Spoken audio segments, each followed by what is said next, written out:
December থেকে জুনের মধ্যে নির্বাচন বলছেন প্রেস সচিব। মাইকিং করে হুমকি দিয়ে কেটে নেওয়া হচ্ছে জমির পাকা ধান। জানাবো বান্ধবীর কাছে হিরো শাস্তে কিশোর গ্যাং হায়ার। এবং সর্বশেষ জানাবো নিরাপদ সড়ক আন্দোলনের মামলা আমির খসরু সহ 5 জনের খালাস। শুনছিলেন সংবাদ শিরোনাম, এবারে বিস্তারিত। ডিসেম্বর থেকে জুনের মধ্যে নির্বাচন বলছেন প্রেস সচিব। আগামী ডিসেম্বর থেকে জুনের মধ্যে নির্বাচন অনুষ্ঠিত হবে বলে জানিয়েছেন প্রধান উপদেষ্টা প্রেস সচিব শফিকুল আলম। একই সময়ের মধ্যে যাবতীয় সংস্কার কার্যক্রমও চলবে। প্রেস সচিব বলেন, প্রধান উপদেষ্টা একাধিকবার স্পষ্টভাবে বলেছেন ডিসেম্বর থেকে জুনের মধ্যে নির্বাচন হবে। নির্বাচন নিয়ে ডক্টর মোহাম্মদ ইউনূস জাতির উদ্দেশ্যে দেওয়া ভাষণেও এই বিষয়টি পরিষ্কার করেছেন। এরপর কোনো রাজনৈতিক দল কি বলল সেটা সরকারের দেখার বিষয় নয়। তিনি বলেন, রাজনৈতিক দলগুলো নির্বাচনের দাবি আমরা শুনছি। সংস্কার কাজ সম্পন্ন হলেই এবং জুলাই চার্টার সম্পন্ন হওয়ার পর নির্বাচনের তারিখ ঘোষণা করা হবে। সরকার এ বিষয়ে যথেষ্ট সজাগ রয়েছে। অপ্রয়োজনীয় কারণে আমরা একদিনও দেরি করব না।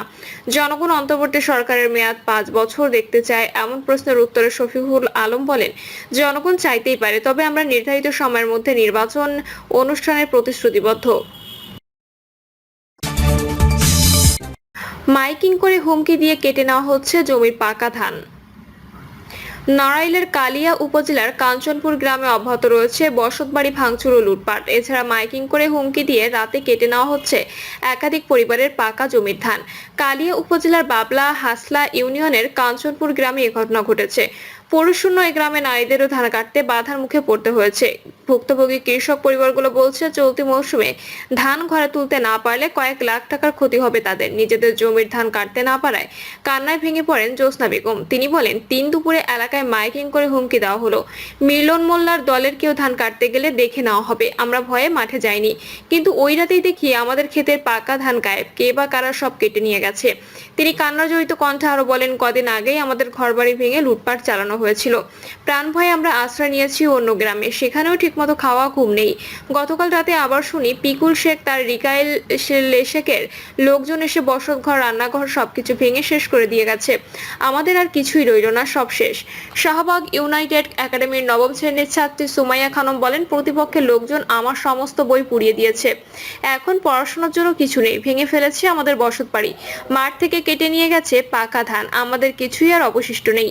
আমরা পরের বাড়িতে আশ্রয় নিয়েছি। স্থানীয়রা জানান, ইছাক শেখের 2 ছেলে আজিবর শেখ ও মুজিবর শেখের প্রায় 50 শতক জমির ধান কেটে নেওয়া হয়েছে। স্থানীয় ইউনিয়ন পরিষদের সদস্য হুমায়ুন শেখের 30 শতক জমির ধানও বাদ পড়েনি। বর্তমানে গ্রামটি পুরুষশূন্য হয়ে পড়ায় চরম নিরাপত্তাহীনতায় ভুগছেন ওই গ্রামের নারী, শিশু ও বৃদ্ধরা। রাতের অন্ধকারে বাড়িঘর ভাঙচুর করা হচ্ছে এবং লুট করা হচ্ছে ঘরের আসবাবপত্র সহ জানালা, দরজার লোহার গেট। এসব অভিযোগ অস্বীকার করে পিকুল শেখের মোবাইল ফোনে বলেন, আমি ইউনিয়ন বিএনপির সভাপতি হওয়ায় আমাদের দলীয় লোকদের আমি বিভিন্নভাবে সাহায্য সহযোগিতা করছি। এতে ক্ষিপ্ত হয়ে আমাকে ফাঁসাতে এমন অপপ্রচার করেছে তারা। কালিয়া থানার ভারপ্রাপ্ত কর্মকর্তা আব্দুল্লাহ আল মামুন বলেন, ধান কাটা বা ঘর ভাঙচুর বিষয়ে এখনো কোনো অভিযোগ পাইনি। অভিযোগ পেলে তদন্ত পূর্বক ব্যবস্থা নেওয়া হবে। উল্লেখ্য, গত 11 এপ্রিল সন্ধ্যা 7টার দিকে কালিয়া উপজেলার বাবরা হাসলা ইউনিয়নের কাঞ্চনপুর গ্রামে আধিপত্য বিস্তারের জের ধরে 2 পক্ষের সংঘর্ষে ফরিদ মোল্লা নামে এক ব্যক্তি নিহত হন। এই ঘটনায় উভয় পক্ষের কমপক্ষে 30 জন আহত হন। হত্যার পর প্রতিপক্ষের বাড়িতে অগ্নিসংযোগ এবং অর্ধশতাধিক বাড়িতে লুটপাট ও ভাঙচুরের ঘটনা ঘটে। ওই রাতেই পুলিশ ও সেনাবাহিনী যৌথ অভিযানের সংঘর্ষের সঙ্গে জড়িত স্থানীয় উভয় পক্ষের 20 জনকে গ্রেপ্তার করে। বান্ধবীর কাছে হিরো শাস্তে কিশোর গ্যাং হায়ার। বনানীর প্রাইম এশিয়া শিক্ষার্থী ছাত্রদল কর্মী জাহিদুল ইসলাম পারভেজ হত্যার মূল হোতা বিশ্ববিদ্যালয়ের ছাত্র আবুজার গিফারি পিয়াস সিঙ্গারার দোকানে হাসাহাসি নিয়ে সৃষ্ট বিরোধ মীমাংসার পরও বান্ধবীর কাছে হিরোর শাস্তে সে হায়ার করে বনানী এলাকায় বেনসন গ্রুপ সহ 2 কিশোর গ্যাং। বিশ্ববিদ্যালয় গেটে ডেকে আনে অন্য বন্ধুদেরও। সবাই মিলে অতর্কিত হামলা চালায় পারভেজের উপর। এতে তিনি গুরুতর আহত হয়ে মারা যান। আইন শৃঙ্খলা বাহিনীর তদন্ত এবং গ্রেপ্তারকৃতদের রিমান্ডে জিজ্ঞাসাবাদে এমন চাঞ্চল্যকর তথ্য উঠে এসেছে। এছাড়া ঘটনার সঙ্গে সংশ্লিষ্ট আরও বেশ কিছু তথ্য পেয়েছে পুলিশ। তদন্তের স্বার্থে সেই তথ্য এখনই প্রকাশ করা হচ্ছে না। ঘটনার মূল হোতা আবুজার গিফারি পিয়াস ও তার বান্ধবী ঐশী সহ 2 তরুণীকে এখনো খুঁজে পায়নি পুলিশ।